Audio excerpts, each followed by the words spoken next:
I am going to reveal to you the single phrase that was stolen from your mouth before you ever learned to speak. The one line that could have made you untouchable, but they buried it. They mistranslated it, and they gave you a counterfeit instead. What if I told you that the most repeated prayer in Christianity is based on a word that never existed in the language Jesus spoke? What if the entire foundation of modern faith is built on a sentence that was rewritten to keep you powerless? You've been told to ask, you've been told to wait, you've been told to beg. But Jesus never said that, not in Aramaic, not in the language of the initiates. What he actually said would shatter the glass ceiling between you and the divine. And today, you're going to hear it. Not the Sunday school version, not the Vatican-approved edition, the original transmission, the one they didn't want you to find. Because if you knew what he really said, you wouldn't need them anymore. You wouldn't need the intermediaries. You wouldn't need the priest, the altar, or the institution. You would remember that you were never separate from the source. You would stop asking, and you would start claiming. Let's go back, not to the English Bible, not to the Greek manuscripts, but to the rocky hills of Galilee, where a man named Yeshua spoke in the tongue of his ancestors, Aramaic, a language older than empires, a language that doesn't translate into English without losing its soul. Every word in Aramaic carries layers. Every syllable hums with the frequency of the cosmos. When Yeshua spoke, he wasn't giving moral advice. He was teaching divine mechanics. He was unlocking the grammar of creation itself. And one of the most powerful things he ever said has been mistranslated for 2,000 years. You know it as Matthew 7, verse 7. Ask and it will be given to you. Seek and you will find. Knock and the door will be opened. Sounds passive, doesn't it?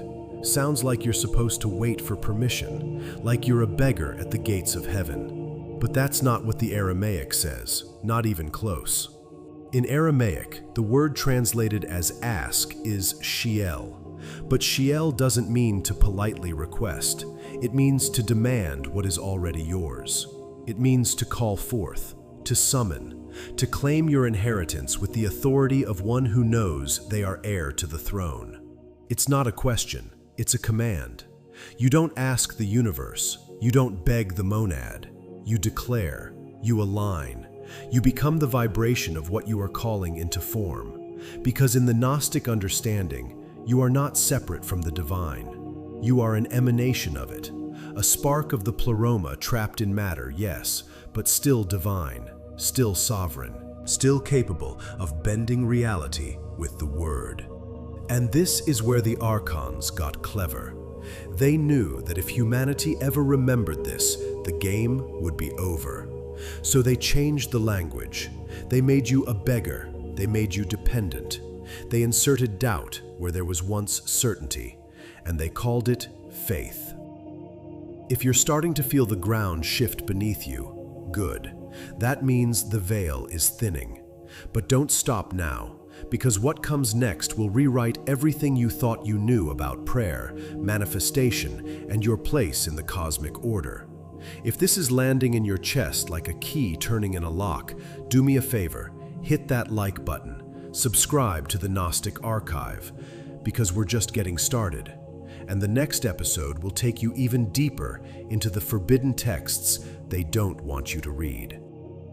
Let's talk about the second word, seek. In English, it sounds like a treasure hunt, like you're wandering in the dark, hoping to stumble upon truth. But the Aramaic word is ba'ah, and ba'ah means to pursue with intensity, to hunt, to move towards something with singular focus and unshakable intent. It's not casual, it's not passive. It's the action of a warrior tracking their target, of a mystic piercing the veil, of a seeker who knows that the truth is not given to the distracted. It's claimed by those who refuse to look away. In the Gnostic tradition, this is the path of Sophia. Sophia, the aeon of wisdom, who descended into the lower realms not by accident, but by an overwhelming desire to know. She pursued, she hunted, she didn't wait for permission. And in her descent, she gave birth to the demiurge, the blind god who believes himself to be the Most High, the architect of this prison we call the material world. But even in her fall, Sophia never lost her divine spark. She never stopped seeking. And neither should you, because the moment you stop seeking, you become domesticated. You become a servant of the Archons. You become another soul harvesting energy for a God who doesn't even know you exist. And then there's the third word, knock. In the English Bible, it sounds polite, gentle, like you're standing at a door hoping someone inside will hear you. But the Aramaic word is krosh, and krosh doesn't mean to tap lightly. It means to strike, to pound, to shatter. It's the sound of thunder, of a battering ram, of a soul that has had enough of waiting. You don't knock on the gates of the pleroma, you break them down, because those gates were never locked.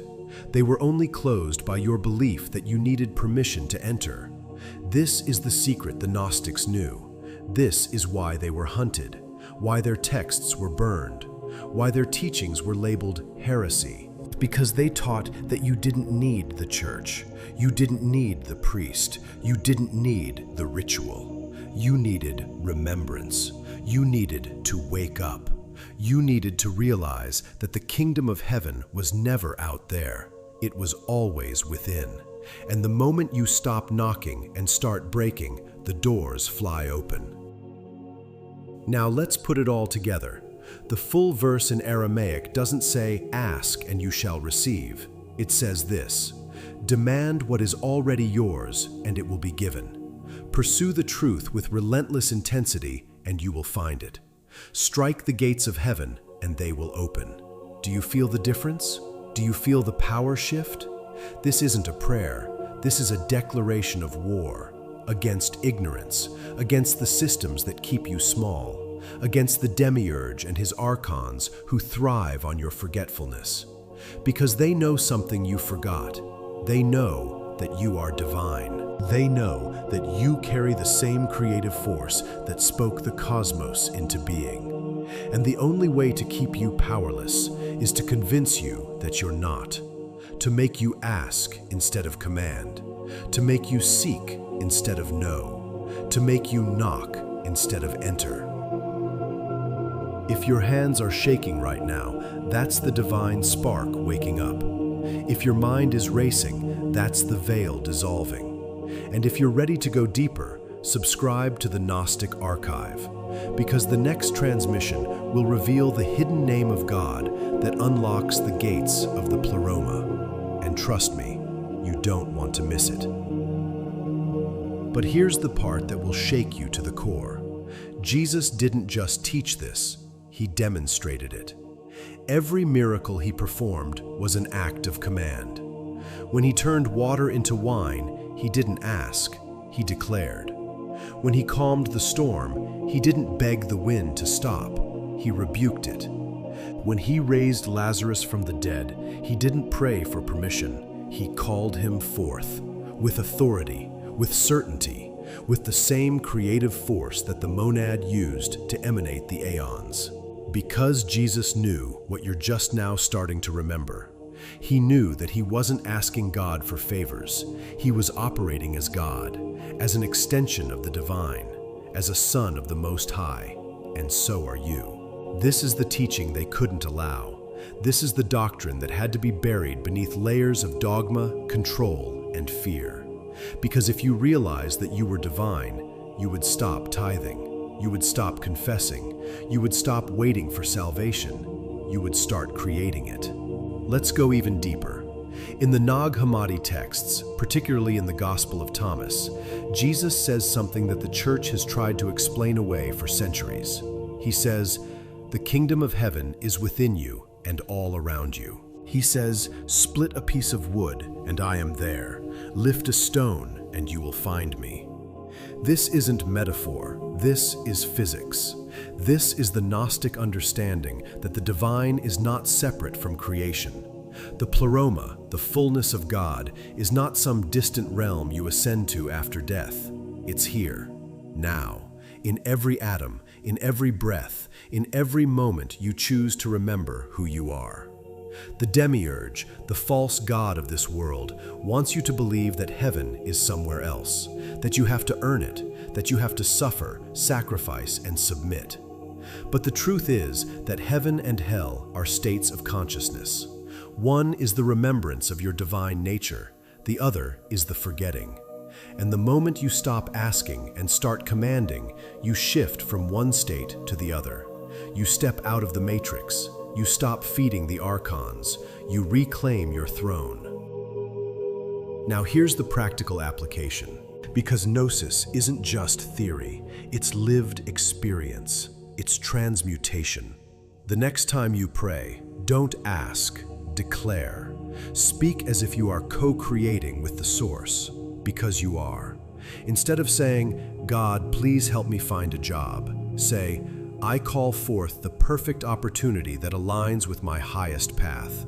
Instead of saying, I hope things get better, say, I command my reality to reflect the truth of my divine inheritance. This isn't arrogance. This is alignment.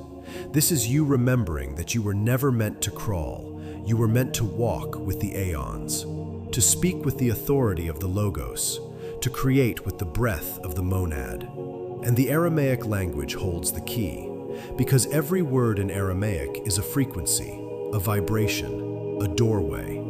When you pray in the spirit of the original language, you're not just speaking, you're commanding reality. You're bending the fabric of the lower realms. You're cracking the dome. Let me tell you something they don't want you to know. The reason the Bible was translated from Aramaic to Greek, and then to Latin, and then to English, wasn't just for accessibility. It was for control. Every translation is a dilution. Every rewrite is a rearrangement of power. And by the time the English Bible was printed, the original fire had been reduced to embers. The commands became requests, the certainty became hope, the sovereignty became submission. And you, the seeker, the one who remembers, were turned into a beggar. But not anymore, because now you know. You know that when Jesus said, "Ask and you shall receive," he was speaking in a language that doesn't translate cleanly into passivity.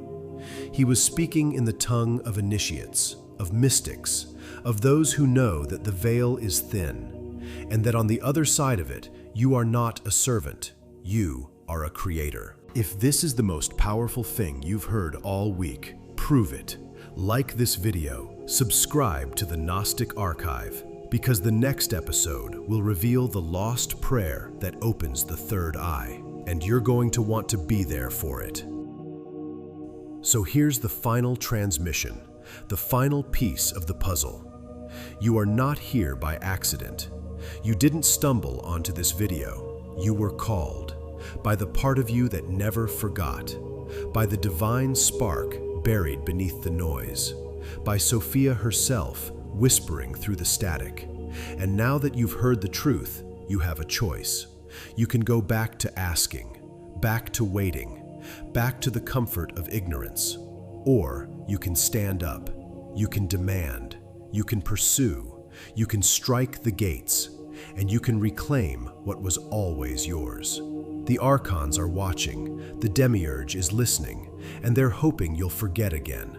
They're hoping this moment will pass, that you'll close this video and go back to sleep. But I don't think you will, because something inside you has already shifted. The old language is dead. The new one is awakening. And the words you speak from this moment forward will either bind you or free you. Choose wisely. Speak boldly. And remember, you were never meant to ask. You were meant to command. This is the Gnostic Archive, where the forbidden becomes the foundation, where the hidden becomes the heard, and where the seeker becomes the sovereign. If you're ready to walk this path, subscribe. If you're ready to read beyond the lines, commit, because the next transmission is already waiting, and it will take you even closer to the throne. Until then, remember this: the kingdom is not coming, it's already here. You just have to stop knocking and walk through the door.